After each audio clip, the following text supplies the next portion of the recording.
আমার চোখে দেখা ইউটিউব চ্যানেলে একটি নতুন পর্বে আমি সুপর্ণা চলে এসেছি একটি নতুন ভিডিও নিয়ে। আজকের পর্বে আমরা জেনে নেব ফুটবলের সম্রাট পেলের জীবনী। পেলে হলেন ব্রাজিলের বিখ্যাত ফুটবল খেলোয়াড়। তার সম্পূর্ণ নাম এডসন অ্যারান্টেস ডু নাসিমেতো। ব্রাজিলের হয়ে পেলে 1958, 1962, 1966 ও 1970 সালের বিশ্বকাপ ফুটবল প্রতিযোগিতায় অংশ নেন। পেলে জন্মেছিলেন ট্রেস কেরাকোয়েস অঞ্চলে 1940 সালের 23শে অক্টোবর। ছোট থেকেই খেলতে বড় ভালোবাসতেন। খেলাধুলোর প্রতি একটা অদম্য আকর্ষণ ছিল পেলের। বাবা ডন ডিনহো ছিলেন একজন ফুটবল খেলোয়াড়। ক্লাব স্তরে দারুণ খেলা খেলে গেছেন। একবার ক্লাব ম্যাচ খেলতে গিয়ে দারুণ আঘাত পেলেন। শেষ পর্যন্ত আর মাঠে নামতে পারলেন না। এখন কি করবেন? অভাবের সংসার। ছেলে ডিকোকে বাবার মতো খেলতে দেখলে মা ভীষণ রেগে যেতেন, কারণ তিনি জানেন এই খেলা থেকেই তার সংসারে এত অন্ধকার। খেলা পাগল মানুষ বলেই তার বাবা ডন ডিনহো জীবনে আর কিছু করতে পারেননি। দারিদ্রতাকে বরণ করেছেন। কিন্তু ব্রাজিল দেশটার সঙ্গে ফুটবল ওতপ্রোতভাবে জড়িয়ে আছে। ব্রাজিলের আকাশে বাতাসে আছে ফুটবল, আছে মানুষের চিন্তা ভাবনায়, নিঃশ্বাস প্রশ্বাসে, আছে বড় লোকের উল্লাস এবং গরিবের বেঁচে থাকার লড়াইতে। ব্রাজিলের হাজার হাজার নিরন্ন অসহায় মানুষ ফুটবলের মধ্যে আত্মার মুক্তি খুঁজে পান।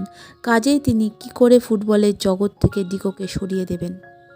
1930 সাল ব্রাজিল বিশ্বকাপে দলের অন্যতম ফুটবলার ছিলেন ভালদেমার ডি ব্রিটো। এখন তিনি এক নামকরা পেশাদার কোচ হিসাবে আত্মপ্রকাশ করেছেন। কোচ হিসাবে ব্রিটোর খ্যাতি তখন আকাশচুম্বী। যেখানে নতুন প্রতিভার সন্ধান পেতেন সেখানেই ছুটে যেতেন। ছোটদের খেলা শেখাতে গিয়ে এলেন ডিকোর ক্লাব জুনেলাইভ-এ। 13 বছরের কিশোরের ক্রীড়াকুশলতা দেখে অবাক হয়ে গেলেন। এই ছেলেটি নিজে নিজে এত ভালো খেলা শিখল কী করে? তিনি বছর খানেকের বেশি তালিম দিলেন ডিকোকে। তারপর ব্রিটো হঠাৎ চলে গেলেন অন্য ক্লাবে, যুক্ত হলেন পেশাদার কোচিংয়ের সঙ্গে। বছর খানেক বাদে ফিরে এসে 15 বছরের রোগা চেহারার ডিকোকে সঙ্গে করে নিয়ে গেলেন। তার ইচ্ছে ডিকো যেন স্যান্টোস ক্লাবের হয়ে খেলতে নামেন। স্যান্টোস একটি বিশ্ববিখ্যাত ক্লাব। সেখানে খেললে অনেক বেশি মানুষের সামনে আসার সুযোগ পাওয়া যাবে। সাংবাদিকদের কাছে নিজেকে পরিচয় করানোর সুযোগ পাবে। অভিজ্ঞ কোচ বুঝতে পেরেছিলেন ছোট্ট ডিকোর মধ্যে অগ্নি সম্ভাবনা লুকিয়ে আছে, তাই ডিকোকে ঠিক জায়গায় আনতে হবে। ডিকো কে, তা কি তোমরা বুঝতে পারছো? আমাদের পেলেই হলেন ওই ডিকো। পেলের আরও অনেকগুলি ছদ্মনাম আছে, যেমন এডসন, কালো মুক্ত, ফুটবল সম্রাট ইত্যাদি। তবে পেলে নামটির মধ্যেই বোধহয় একটা আশ্চর্য জাদু লুকিয়ে আছে। প্রথম শ্রেণীর ফুটবলে 1366টি ম্যাচে 1281টি গোল করার অসাধারণ রেকর্ড করেছেন পেলে। 1957 সালের 7 জুলাই মাত্র 17 বছর বয়সে আর্জেন্টিনার বিরুদ্ধে প্রথম আন্তর্জাতিক ম্যাচে খেলতে নেমেছিলেন পেলে। আমরা সবাই জানি আমাদের যেমন মোহনবাগান, ইস্টবেঙ্গল, তেমনি লাতিন আমেরিকার আর্জেন্টিনা আর ব্রাজিল, এই দুটি দেশ ফুটবলে মহাশক্তিধর। কেউ কাউকে ছেড়ে কথা বলে না। তাই আর্জেন্টিনার বিরুদ্ধে প্রথম ম্যাচ খেলতে নেমে পেলে খানিকটা উত্তেজিত হয়ে উঠেছিলেন। সেই খেলাতে তিনি হয়তো ব্যক্তিগত প্রতিভা স্ফুরণ দেখাতে পারেনি, কিন্তু তার আবির্ভাব যে অনেক ডিফেন্ডারের রাতের ঘুম কেড়ে নেবে এমন একটা সম্ভাবনা লুকিয়েছিল তার খেলার মধ্যে।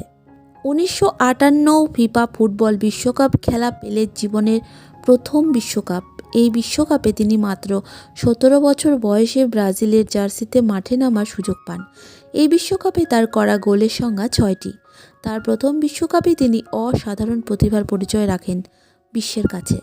কোয়ার্টার ফাইনাল ম্যাচে তিনি বিশ্বকাপে তার প্রথম গোলটি করেন। সেটি ছিল ম্যাচের একমাত্র জয়সূচক গোল। তার অবদানে ব্রাজিল সেমিফাইনালে পৌঁছে যায়। পেলে সেমিফাইনাল ম্যাচে সবাইকে অবাক করে দিয়ে তার খেলায় সেরাটা বের করে আনেন। তিনি ব্রাজিলের তৃতীয় খেলোয়াড় হিসেবে বিশ্বকাপে হ্যাটট্রিকের রেকর্ড করেন। এই ম্যাচে পেলে 3টি গোল করেন।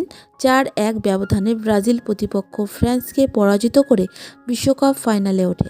ফাইনাল ম্যাচে ব্রাজিলের প্রতিপক্ষ সুইডেনের বিপক্ষে 2 গোল করেন ম্যাচে ব্রাজিল 5-2 সুইডেনের ব্যবধানে ব্রাজিল তাদের ইতিহাসের প্রথম বিশ্বকাপ জয় করেন। টুর্নামেন্ট ব্রাজিলের পেলে এবং দিদি যুক্তভাবে সেরা খেলোয়াড়ের পুরস্কার পান। 1962 ফুটবল বিশ্বকাপে পেলের মোট গোল 1টি। এই গোলটি ব্রাজিলের গ্রুপের প্রথম ম্যাচ করেছিলেন আর এই ম্যাচেই মারাত্মক চোটের জন্য পরের কিছু ম্যাচ খেলতে পারেননি। তবে 1962 বিশ্বকাপ ফাইনালে পেলে খেলেন আর ব্রাজিল তাদের দ্বিতীয় বিশ্বকাপ জয় করেন, প্রতিপক্ষ চেকোস্লোভাকিয়া এর বিরুদ্ধে 3-1 গোলের ব্যবধানে। 1966 বিশ্বকাপ পেলের জীবনের সবথেকে খারাপ সময় ছিল। এই টুর্নামেন্টে পেলের গোল সংখ্যা 0। পেলে পরবর্তীতে নিজের সাক্ষাৎকারে বলেছেন নিজের প্রতি খুব বেশি আশা করেছিলেন, কিন্তু ফল তার বিপরীত হয়েছে। এই বিশ্বকাপে ব্রাজিল কাপ জয়ের দৌড় থেকে ছিটকে যায়। 1970 সালের আগের বিশ্বকাপের ব্যর্থতা মুছে ফেলে আবারও শিরোপা জিতে নেয় ব্রাজিল। টানা 4টি টুর্নামেন্টের তিনটি ট্রফি ওঠে তাদেরই হাতে। পেলে খেলেন তার চতুর্থ বিশ্বকাপের শেষটি। প্রতিটা ম্যাচে গোল করেন জিয়ার্জেনসো। ফাইনালে ইতালিকে 4-1 গোলে গুড়িয়ে দেয় ক্যাপ্টেন কার্লোস আলবার্তো। দল 3বার শিরোপা জেতায়। জুলে রিমে ট্রফিটা একেবারে দিয়ে দেওয়া হয় ব্রাজিলকে। সেরা খেলোয়াড় নির্বাচিত হন পেলে। 1970 সালে বিশ্বকাপের পর নিজেকে সর্বকালের সেরা ফুটবল খেলোয়াড় হিসেবে প্রমাণ করেন পেলে অবসরের সিদ্ধান্ত অবশ্য পরে পাল্টাতে বাধ্য হয়েছিলেন। যোগ দিয়েছেন নিউ ইয়র্কের কসমস ক্লাবে। তখনও তার পাসিং এবং শুটিং ক্ষমতা ছিল অসাধারণ। তাই বলা হয়ে থাকে পেলের মতো মহামূল্যবান খেলোয়াড় কখনো অবসর নিতে পারেন না। তিনি ব্রাজিলের জাতীয় দলের সর্বকালের সর্বোচ্চ গোলদাতা ও 3বার বিশ্বকাপ জয়ী একমাত্র ফুটবলার। বন্ধুরা, ভিডিওটি কেমন লাগলো? যদি ভালো লেগে থাকে তাহলে অবশ্যই লাইক, শেয়ার, কমেন্ট করে আমার পাশে থাকবেন। ধন্যবাদ।